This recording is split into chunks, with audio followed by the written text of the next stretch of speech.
welcome to the Great Detectives of Old Time Radio. From Boise, Idaho, this is your host, Adam Graham.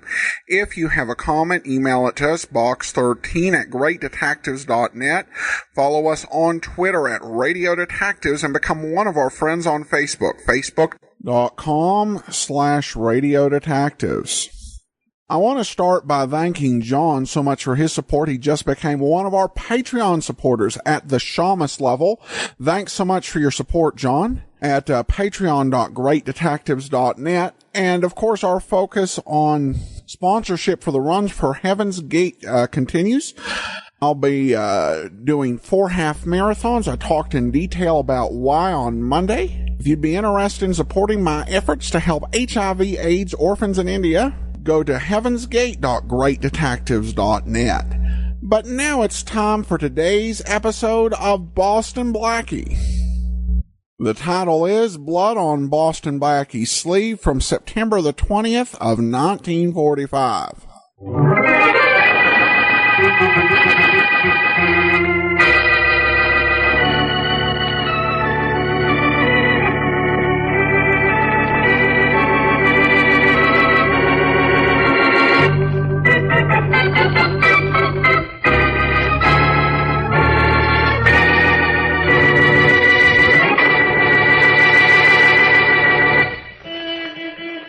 Can you get me my car, Jim? Oh, Blackie, fax or something? Sure. Hey, Tom, get Boston Blackie's car. And tell him to hurry, Jim. You bet, Blackie. And on a double, Tom. How much do I owe you? Give me your parking check. I'll figure the time. Oh, sure.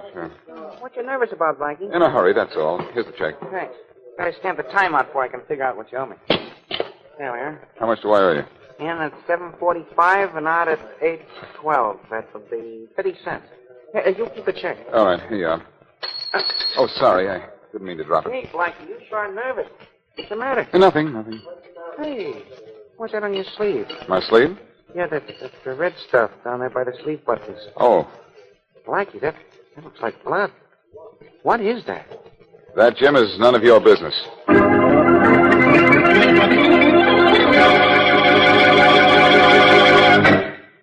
And now we return to Richard Calmer's Boston Blackie. Enemy to those who make him an enemy, friend to those who have no friends.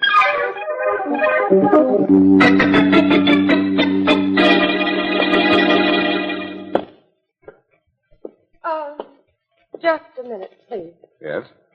You're Boston Blackie, aren't you? Yes, but I'm in a hurry. The switchboard operator said you'd be back. I've been waiting for you for 2 hours. 2 hours? Sorry. I'd have waited 2 days if necessary. Say, don't I know you? Oh, you might. I'm Carol Williams. Oh, yes. You used to be pretty friendly with a fellow named Fred Orland. Yes. That's why I'm here. Fred got out of jail yesterday. I just wanted to warn you. About what? About Fred. He's going to kill you, Blackie. You mean he's going to try? You were the one that sent him to jail. You know what he promised to do when he got out. They all promise that. Yes, but Fred is different from the others. I ought to know. I was his girl for 3 years. I don't know why you go to the trouble of warning me about Fred. He went to prison with no love for you. Or for his brother John. Or for Bill Andrews either. But you're the first on his list. I'll take care of myself. Don't worry. Look, Fred's getting to town today. I don't know how soon there'll be trouble. Would you take my new name and address, just in case? New name? Yes, I moved to an apartment on 928 Davis Lane under the name of Leslie Barnes the day I heard Fred was getting out of jail. No one knows my new address or my new name. Well, I know it now. But nobody else. Look, let's stop fooling. What do you really want to talk to me about? Just what I've told you. Stay out of Fred's way, or he'll kill you. And I don't want him to kill you. And I don't want you to kill him. No? What do you want? Nothing but the pleasure of killing Fred Arlen myself.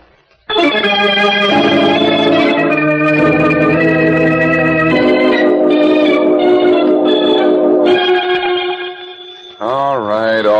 Wait till I get inside. All right, I said.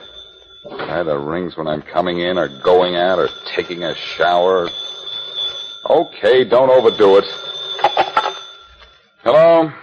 Blackie, this is Faraday. It's all right, Inspector. I won't tell I've been anybody. trying to reach you for the last hour. Well, that's swell. If it's your last hour. I don't want any of your wisecracks, Blackie. I'm in room 802 in the Midland Hotel. Oh, and you're lonesome? No, I'm not lonesome. I've got a corpse to keep me company. Bet it outsmart you. Who's dead, Inspector? An old pal of yours, Blackie. A guy who swore to kill you as soon as he got back from a vacation in the big house. Fred Arlen? That's right, Blackie. He's been dead just a little while, and I have a hunch you killed him.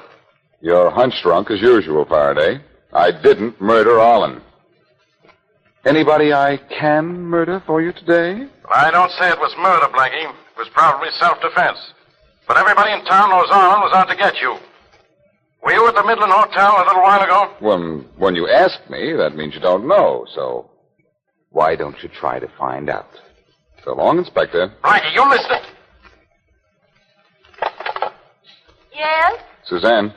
Yes, Blackie. Suzanne, were you at the lobby switchboard when I was down there talking to that young lady a little while ago? Oh, yes, I've been here since 4 this afternoon. Well, she said she'd been waiting for me for 2 hours. Is that right?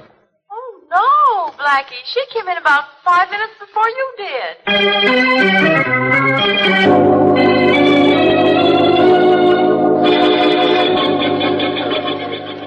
All right, you guys. Finish with those pictures and rush those fingerprints down to headquarters. We got to get that body out of here. All right away, Inspector. All right, you. You're the dead guy's brother, huh? Yes, Inspector Faraday. I'm John Arlen. This gun in my handkerchief. You ever see it before?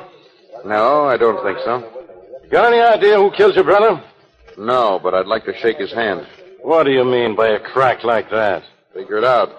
Made my life miserable since we were little kids. I'd like to have killed him myself. You live in this hotel, don't you? Sure, you know that. In the room right next to this one. It's kind of convenient, isn't it? Very. Sorry I didn't have a chance to take advantage of it. Now, look. Your brother phoned room service at 8:16, and a waiter found him dead at 8:25. So he's killed between 8:16 and 8:25. Where were you at that time? I haven't the slightest idea. Well, where were you most of the evening? I'm not sure. A lot of places, I guess. Name one. Well, I was down in the lobby for 45 minutes or an hour, but I don't know just when. Whether it was before or after 8:16. Who saw you down there? Who'd you talk to? I don't know. I bought a paper, I remember that, but I didn't pay any attention at the time. Okay, I'll check that. I may need you later. Don't go too far away. I can go now? Yeah. But just make sure you're around if I need you. I will. Oh, hello there. I'm from the Globe. Aren't you John Arlen, the dead man's brother? Yeah, but I don't want to talk to reporters. Who killed your brother, Mr. Arlen? I don't know, but I'm sorry I didn't. I'll print that. Print it. Put in a headline for all I care. That's your room right next to the murder room? That's right. Put that in the headlines, too. Oh, come on, Mr. Arlen. Give me a... Pig. Yes? Operator, get me Ingersoll 21561. Yes, sir. One moment, please. Police. Porters. Better leave me alone.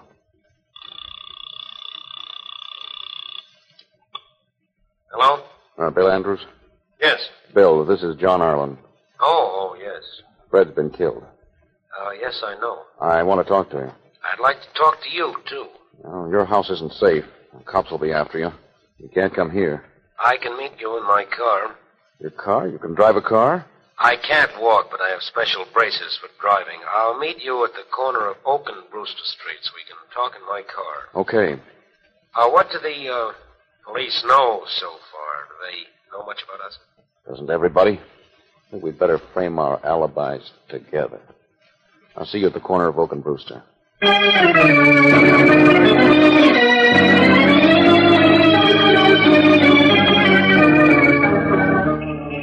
It's amazing, Bill, the way they fixed it so you can drive a car, even though you can't walk a step.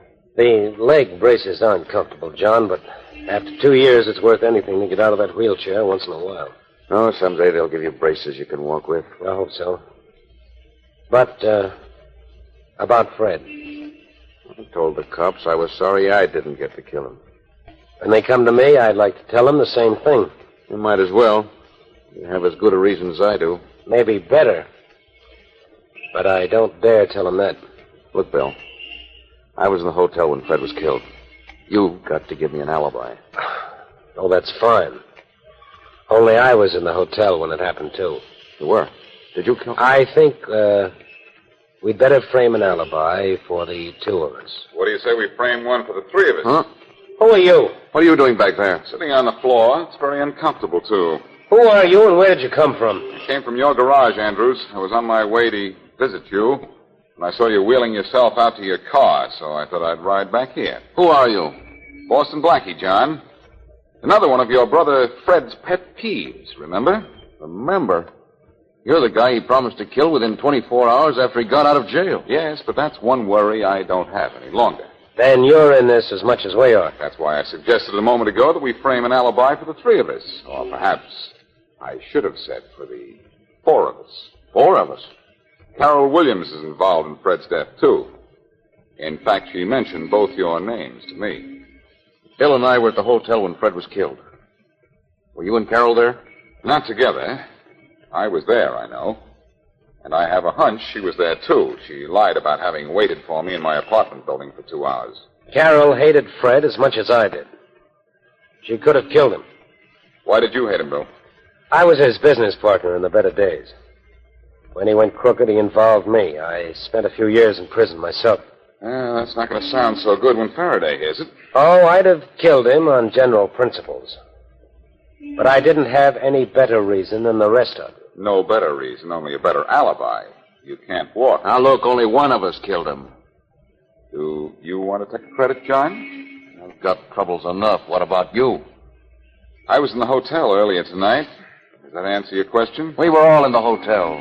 Look, we're not getting anywhere accusing each other. I say we'd better get hold of Carol. Get our stories straight. We're all suspects. Yes, 4 of us are in a jam, Andrews. And I think we'd better get alibis that will gel.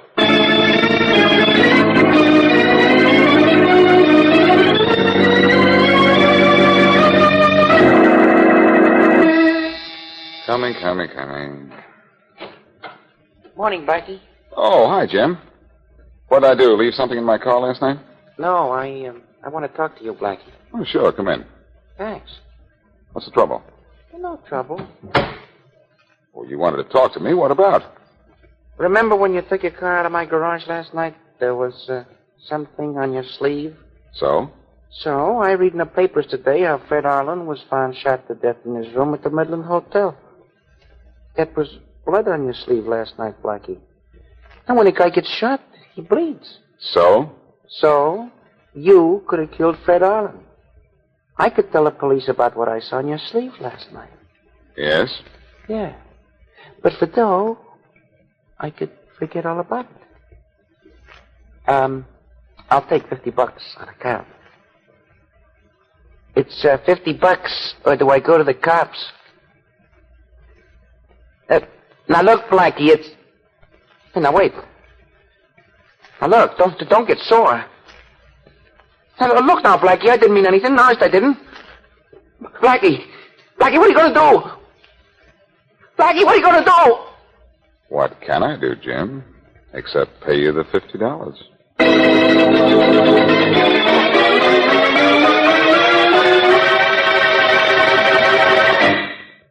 And now, back to Boston Blackie.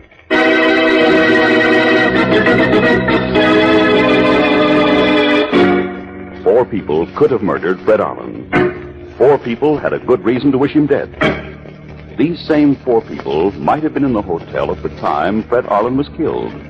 And one of these 4 people is Boston Blackie. As we return to our story, Blackie is in the office of Police Inspector Faraday. Well, Blackie, this is once I don't have to waste my time chasing you around town. What are you going to waste your time doing, Inspector? Look, don't get me sore. I know you didn't kill Fred Allen, but you're not clear of this completely. A girl by the name of Carol Williams came to see you last night, didn't she? Sure, so what? So it's just as I thought. She shot Allen and came to see you right after. Well, you think I don't know what I'm talking about, huh? Well, Inspector, I always think that. Okay, wise guy. I had my men check on the pistol we found in Fred Allen's room. It was bought at Rodman's pawn shop, and it was bought by a girl Rodman identified as Carol Williams, and I'm holding her. Where did you say she bought the pistol? At Rodman's pawn shop. Say, maybe she bought the gun for you. I do my own shopping, thank you. Okay, Blackie. But if you know what's good for you, keep your nose out of this. I'll do even better, Faraday. I'll hold my nose in the air, and maybe I may sniff something.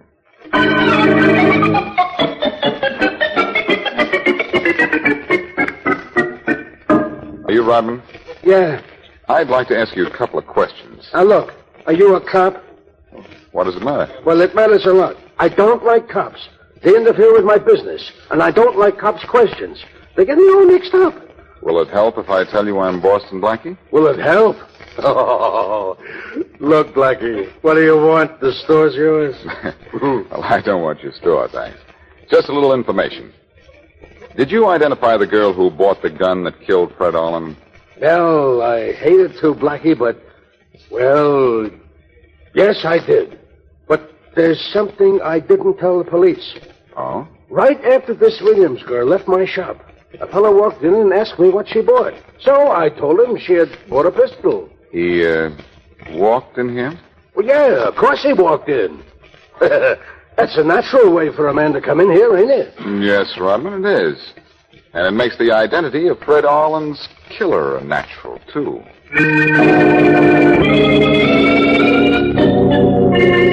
Look, Andrews, I'm sorry to bother you. I know it's tough to get out of bed and into a wheelchair in the middle of the night, but I think I have Fred Allen's killer.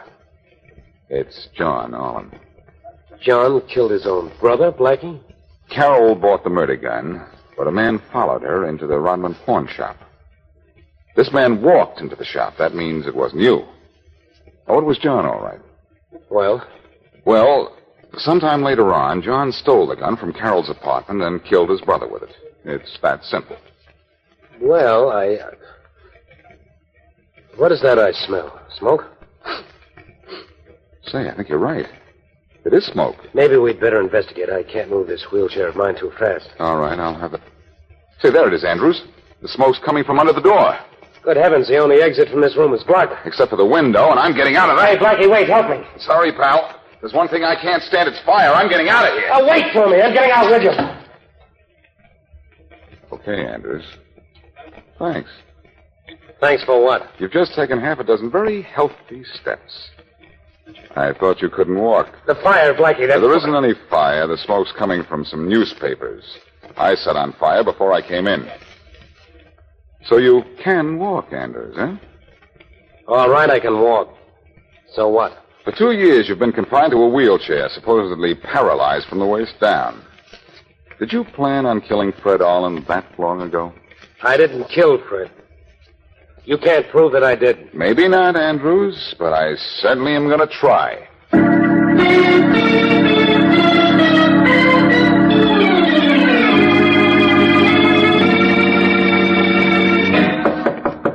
Yes? Telegram for John Allen. All right, just a minute. Hello, John. Blackie. I want to talk to you, Blackie. Beat it. Don't close the door yet. I said beat it. You're not getting in. No, I think I am in. What do you want with me? Well, I just want to give you some good news. I know who killed your brother. Huh? It was Bill Andrews. You're crazy. Bill can't even walk. I tricked him into getting out of his wheelchair, and he not only walked, he ran. I'm sure he killed your brother. But I have to have proof. Will you help me get it? I can't. Faraday says your brother was killed between 8:16 and 8:25 last night. Don't you know what you were doing at that time? Of course not. I wasn't paying any particular attention at the time. I had no importance then. Come in. Oh, I didn't know you had company, Allen. Hello, Faraday. Blackie, what are you doing here? Bringing personal condolences to an old friend of mine. You stay out of this, Blackie. What brought you up here again, Inspector? More questions? No, Allen, I just want to tell you I checked your story about being in the lobby when your brother was killed. You were there, all right? Oh, somebody saw me. That's good. Yeah, at 8:17, exactly. You asked the desk clerk about changing your room. Then you bought a paper. And you sat down there for, well, a good half hour. And you'd been in the lobby for some time before 8:17, too. Pretty good checking, Inspector. But how does that prove John didn't kill his brother? Well, at 8:16, Fred called room service and asked for a sandwich. He was alive then. At 8:25, the waiter went into his room and found him dead. So Fred Allen was killed sometime between 8:16 and 8:25 last night. Faraday, you're wonderful. I do all right when you're not around, Blackie. Then I'm clear, Inspector? Oh, I never thought you were guilty, son. In spite of the crazy story Carol Williams has been trying to feed me. What crazy story? Well, she admits she bought the murder gun, all right. But she says you followed her from Rodman's pawn shop and stole the gun out of her apartment. Her apartment?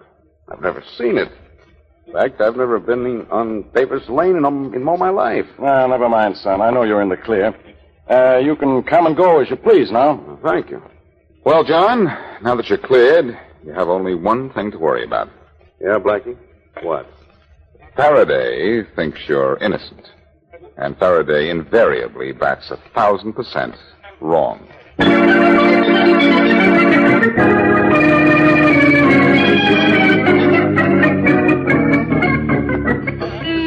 Hey, Jim, get my car for me, will you? Yeah, sure, Blackie. I don't know why I let you drive me downtown when I can ride in any squad car in town. Maybe it's because you like my company, Faraday. Keep thinking that. At least it's one thing I know you're wrong about. You're improving, Faraday. Hey, Jim, get my car, will you? I want to talk to you a minute, Blackie. Oh, excuse me, Faraday. Well, hurry it up, will you? I haven't got all day. What do you want, Jim? That $50 you gave me didn't last very long. I want more. Oh, sure, Jim. But I'd like you to meet a friend of mine first. Oh, Faraday, come over here, will you? Look, will you stop stalling and let's get out of here? I think we're leaving right now. Jim, this is Inspector Faraday of the police. Huh? Now, would you still like I'll to... get your car right away, Blackie. Give me your ticket. I'll stamp it. Here. Yeah. The timeout shows exactly 1 hour. That's 75 cents. Here's your ticket, Blackie. Thanks. I'll get your car out right away. What are you putting that ticket in your pocket for, Blackie? I don't know. Habit, I guess. Say, I must have save-itis. Here's my parking ticket from my... Holy mackerel. What were you doing down here last night? You'll find out. Hey, Jim. I'm getting your car, Blackie. Never mind. Check it in again. I won't be needing it just yet. Hey, what is this? This is where we go back to the Midland Hotel, Faraday. What for? For you to go down to the room service and for me to go on the phone and show you how a dead man can call for a sandwich.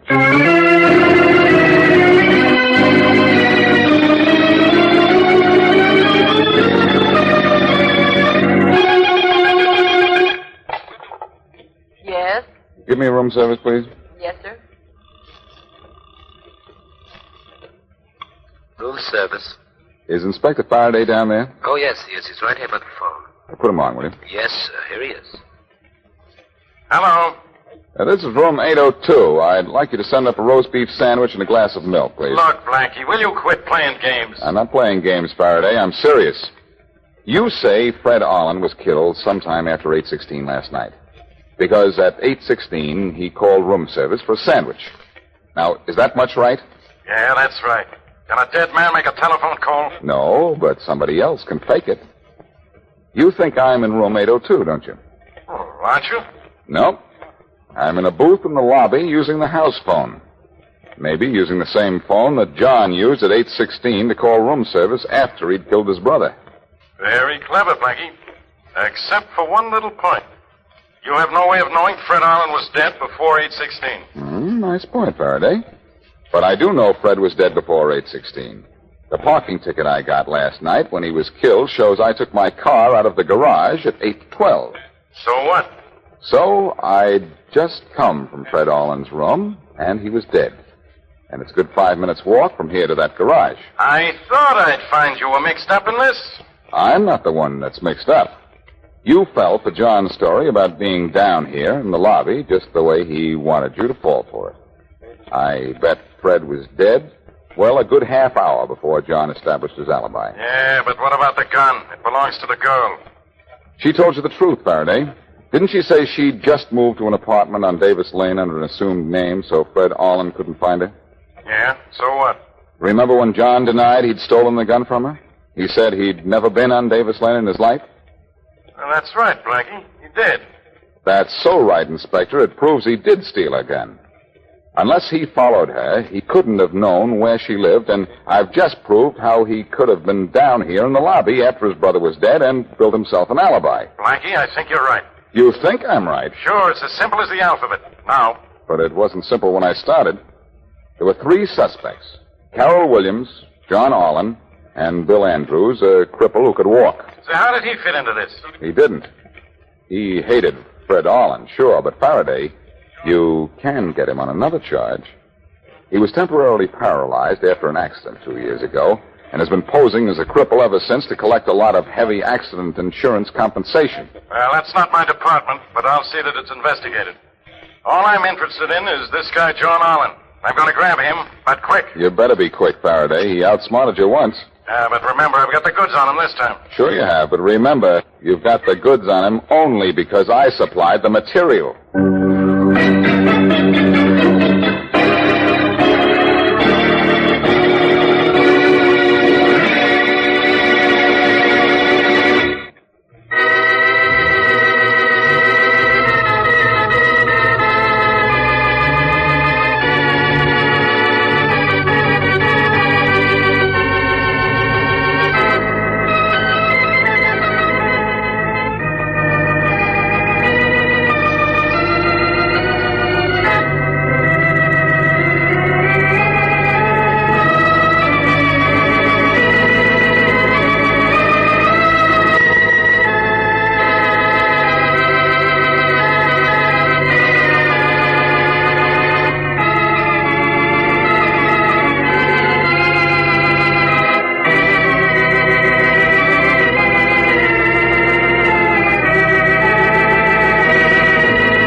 Hi, this is Andrew from OTRWesterns.com. I wanted to invite you to come take a look at our site. We stream live OTR Westerns 24 hours a day, 7 days a week, along with putting out podcasts of old-time radio westerns. Check us out at OTRWesterns.com. You're listening to The Great Detectives of Old Time Radio with Adam Graham. Now let's get back into the show.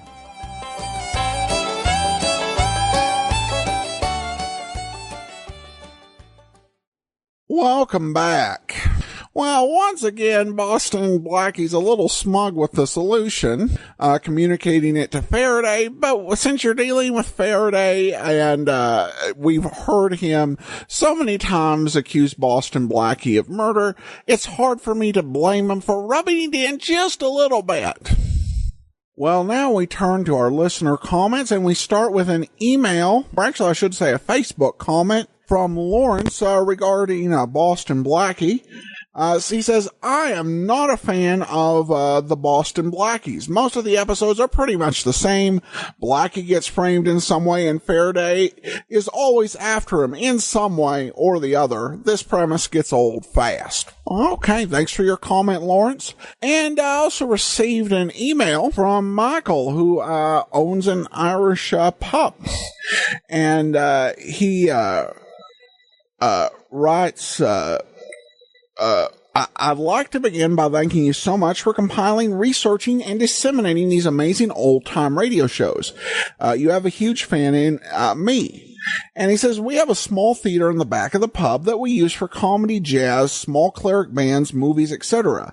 We are wanting to add a live performance in the mix and wanting to redo some old-time radio shows live. Being an Irish pub, we would like to try to find some Irish old-time radio episodes to recreate. I'm having difficulty finding any Irish OTR series online. Do you happen to know any old-time radio shows online anywhere that were produced in Ireland during the Golden Age? If so, we would love to show them. Again, I cannot express truly my gratitude for everything you do. Well, Irish old-time radio actual programs that were produced in Ireland, very hard to find, and I'm not aware of any in existence. What I would offer instead is there's a lot of American old-time radio was done with about Irish Americans, and even some that was done about Ireland. Examples, Abby's Irish Rose was a series that ran for, we only have 2 episodes of it.